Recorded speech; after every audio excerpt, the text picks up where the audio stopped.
প্রিয় শিক্ষার্থী বন্ধুরা, আসসালামু আলাইকুম। আমি রাবিয়া বসরি। টিপিক্যালের নতুন আরেকটি ক্লাসে তোমাদের সকলকেই স্বাগত জানাচ্ছি।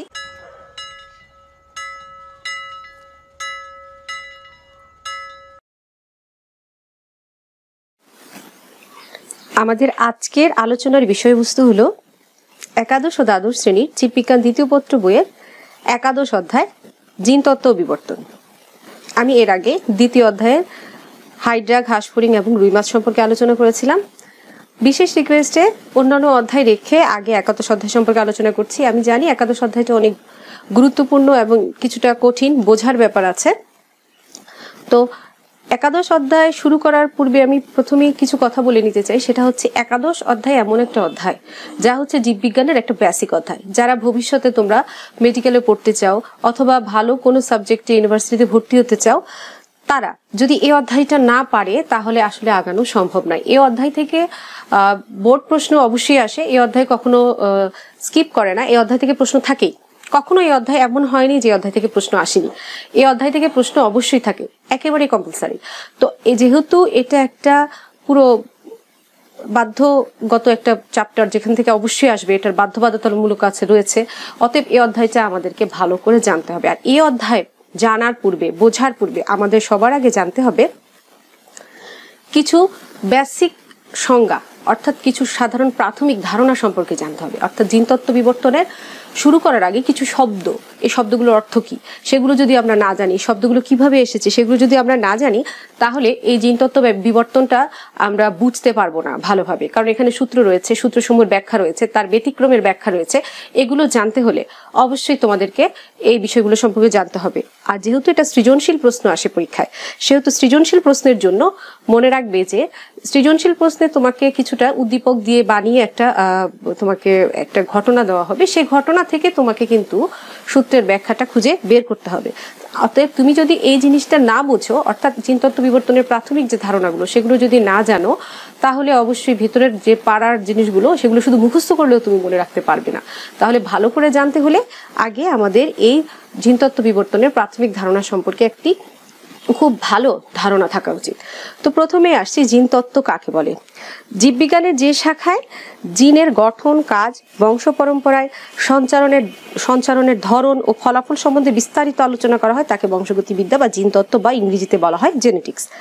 অর্থাৎ জীববিজ্ঞানের যে শাখায় শুধুমাত্র জিনের গঠন নিয়ে আলোচনা করা হয়, তাদের কাজ নিয়ে আলোচনা করা হয়, জিন কিভাবে বংশ পরম্পরায় পিতা মাতা থেকে সন্তান সন্ততিতে স্থানান্তরিত হয়, এইগুলো যেগুলোর মধ্যে আলোচনা করা হয় শুধু জিন সংক্রান্ত আলোচনা, সেই বিদ্যাকে আমরা বলবো বংশগতি বিদ্যা অথবা জিনতত্ত্ব, অথবা বলবো আমরা জেনেটিক্স। জেনেটিক্স শব্দটি গ্রিক শব্দের মূল রূপ জিন থেকে এসেছে। আর এই শব্দের অর্থ হচ্ছে যা পরিণতি স্বরূপ ঘটা, অর্থাৎ যা ঘটে যায়, পরিণতি স্বরূপ ঘটে যায়, এই ধরনের ঘটনা। আর উইলিয়াম বেটসন 1905 খ্রিস্টাব্দে সর্বপ্রথম জেনেটিক্স শব্দটি প্রচলন করেন। যদি পরীক্ষার সময় শুধু জিনতত্ত্ব কাকে বলে আসে, সেটা জ্ঞানমূলক প্রশ্নে আসে, তাহলে অবশ্যই শুধু সংজ্ঞাটা এতটুকু দিবে, এর বাইরে কিছু দিতে হবে না। আর যদি পরীক্ষার সময় দেখো যে এটা ছাড়াও এসেছে জিনতত্ত্ব বলতে কি বুঝো, জিনতত্ত্ব বলতে কি বুঝো বললে সেখানে 2 নম্বর অর্থাৎ অনুধাবনমূলক প্রশ্নে যদি আসে, তখন তোমরা এতটুকু পুরোই দিতে হবে। অনুধাবনমূলক প্রশ্নে আর একটু বর্ণনা প্রয়োজন হয়, তাই এতটুকু দিতে হবে। এরপরে আসছি জিনতত্ত্বের জনক কে। জিনতত্ত্বের জনক হচ্ছে গ্রেগর জোহান মেন্ডেল। একে স্যার গ্রেগর জোহান মেন্ডেলও বলা হয়। তিনি একজন অস্ট্রিয়াবাসী ধর্মযাজক ছিলেন, অর্থাৎ তিনি একটি চার্চের পাদ্রী ছিলেন।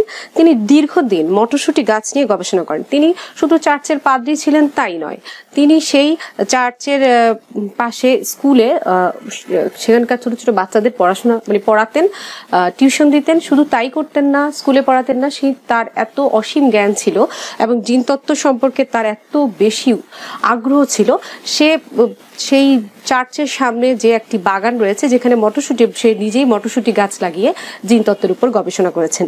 মটরশুঁটি গাছ নিয়ে গবেষণা করে বংশগতি তথা জিনতত্ত্বের যুগান্তকারী 2টা সূত্র প্রদান করেছেন, যা বর্তমানে জিনতত্ত্বের ভিত্তি হিসেবে আসলে কাজ করছে বলে গণ্য করা হয়। আর তাই যেহেতু জিনতত্ত্বের মূল ভিত্তি শুরু হয়েছে স্যার গ্রেগর জোহান মেন্ডেলের সূত্র থেকে, তাই একে বলা হয় তাকে বলা হয় বংশগতিবিদ্যা বা জিনতত্ত্বের জনক। সেই বংশগতিবিদ্যার জনক একই কথাই, সেই হচ্ছে জিনতত্ত্বের জনক। এরপরে আসছে ম্যান্ডেলিজম কথাটি কি। অস্ট্রিয়াবাসী ধর্মযাজক গ্রেগর জোহান মেন্ডেল দীর্ঘ 7 বছর বিভিন্ন মটরশুঁটি গাছের উপর নানান পরীক্ষা নিরীক্ষা চালিয়ে বংশগতি বিষয়ক যে দুটি সূত্র প্রদান করেছেন, সেই সূত্র দুটিকে মেন্ডেলের সূত্র বা মেন্ডেলিজম বলা হয়। অর্থাৎ সূত্র দুটিকে একসাথে তিনি জিনতত্ত্বের উপর যে যুগান্তকারী দুটি সূত্র প্রদান করেছেন, সেই সূত্র দুটোকে একসাথে বলা হয় মেন্ডেলিজম। এবার আসছি আমরা মেন্ডেলিয়ান ইনহেরিটেন্স কথার অর্থ কি। সামাজিকভাবে মেন্ডেলের সূত্রসমূহ অর্থাৎ মেন্ডেলিজম যে সূত্র দুটি কথা আমি বলছি, একটা হচ্ছে স্বাধীন বিন্যাসের সূত্র, একটা হচ্ছে পৃথিবীকরণের সূত্র। এই সূত্র দুটি মেন্ডেলিজম, এই সূত্র দুটিকে অর্থাৎ মেন্ডেলিজম এর গবেষণা এবং ফলাফলকে বলা হচ্ছে মেন্ডেলিয়ান ইনহেরিটেন্স। অর্থাৎ এই সূত্র দুটি নিয়ে সামাজিকভাবে যে গবেষণা হয় বা ফলাফল বের হয়ে আসে গবেষণার ফলে, সম্পূর্ণ ব্যাপারটাকে বলা হয় মেন্ডেলিয়ান ইনহেরিটেন্স।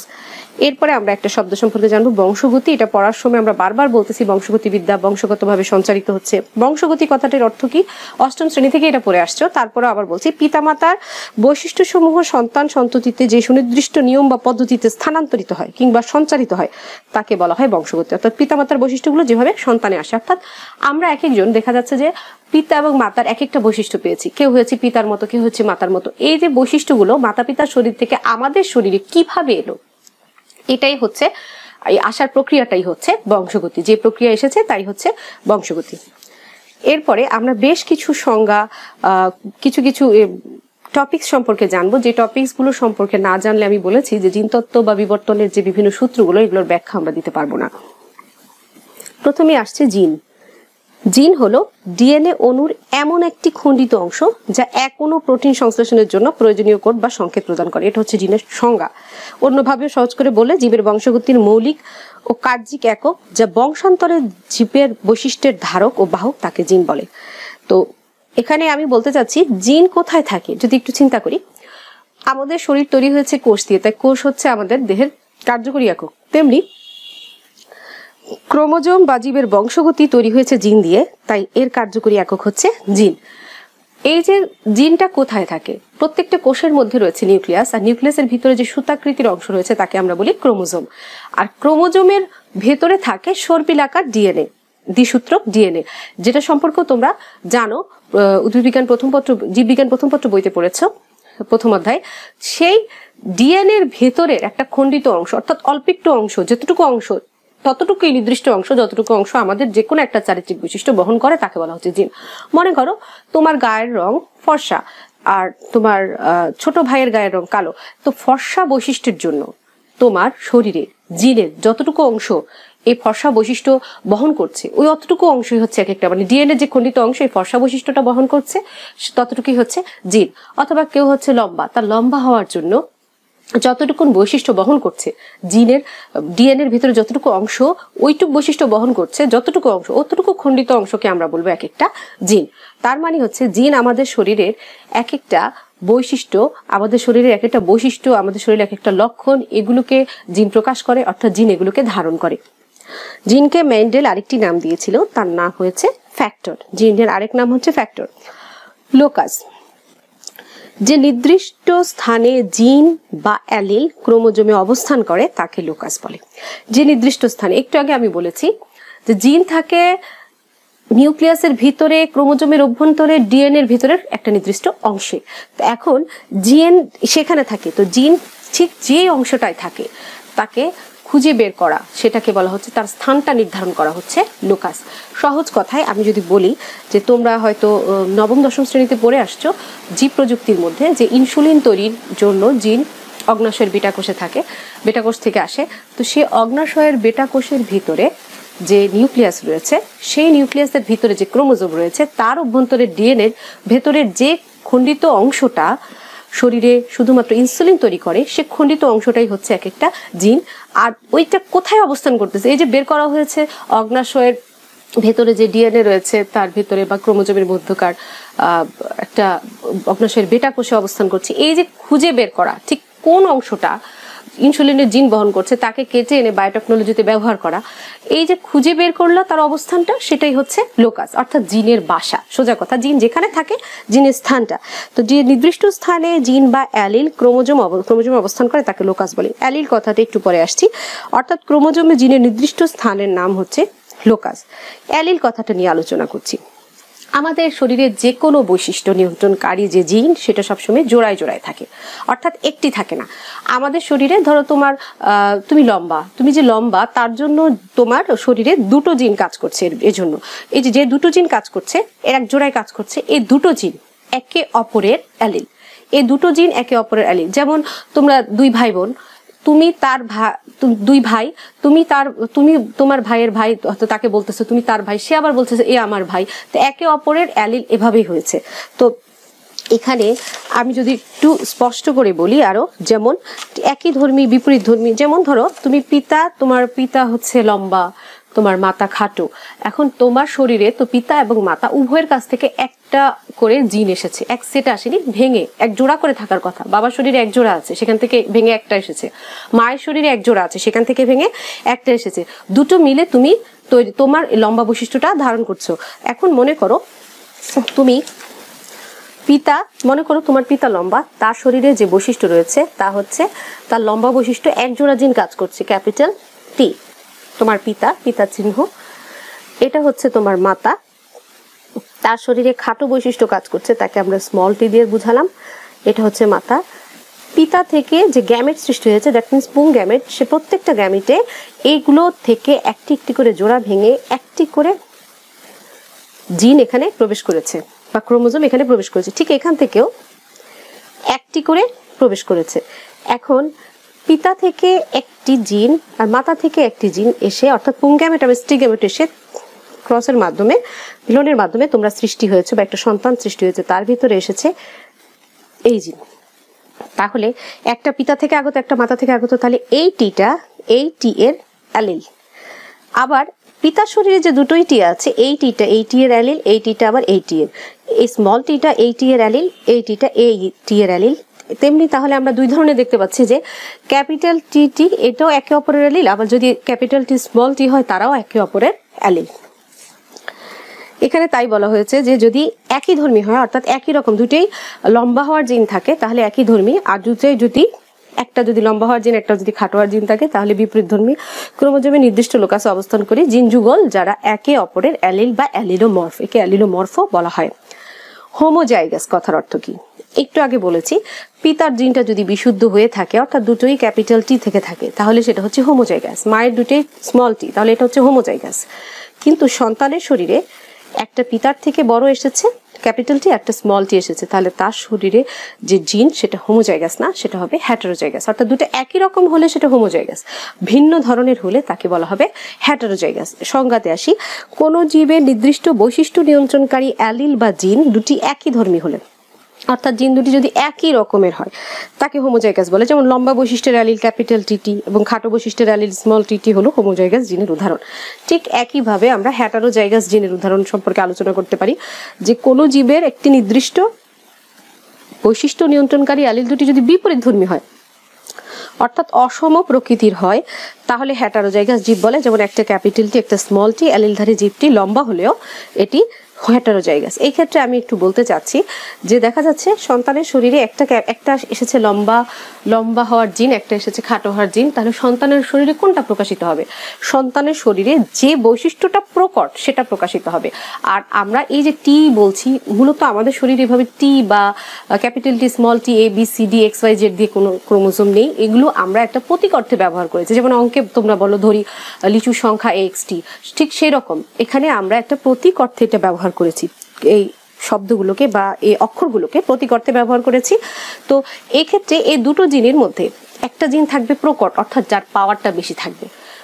যার পাওয়ার বেশি সে কি করবে? অপরজনকে তার বৈশিষ্ট্য প্রকাশ করতে দিবে না। অর্থাৎ যদি লম্বা জিনের পাওয়ার বেশি থাকে, সে খাটো জিনকে তার বৈশিষ্ট্য প্রকাশ করতে দিবে না, ফলে সন্তান হবে লম্বা। যদিও তার ভিতরে খাটো হওয়ার বৈশিষ্ট্য রয়েছে, কিন্তু লম্বা যে বৈশিষ্ট্যটা জিনটা রয়েছে সে জিনটার পাওয়ার বেশি থাকে, শক্তি বেশি থাকে, তাই প্রকাশিত হবে। আর যার শক্তি বেশি তাকে বলা হয় প্রকট বৈশিষ্ট্য। আর আমরা যখনই এখানে লিখে দেখাবো, তোমরা খেয়াল করেছো যে আমি হয় ক্যাপিটাল টি লিখছি, নাহলে স্মল টি, মানে capital letter small letter use করছি।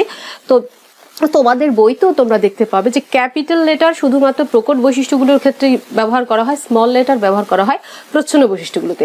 তো এক্ষেত্রে প্রকট বৈশিষ্ট্য ক্যাপিটাল অংশ অর্থাৎ বড় হাতের অক্ষর দেখলে বুঝে নিতে হবে এটা হচ্ছে একটা প্রকট বৈশিষ্ট্য। প্রকট বৈশিষ্ট্য বলতে কি, এবার আমরা আসি।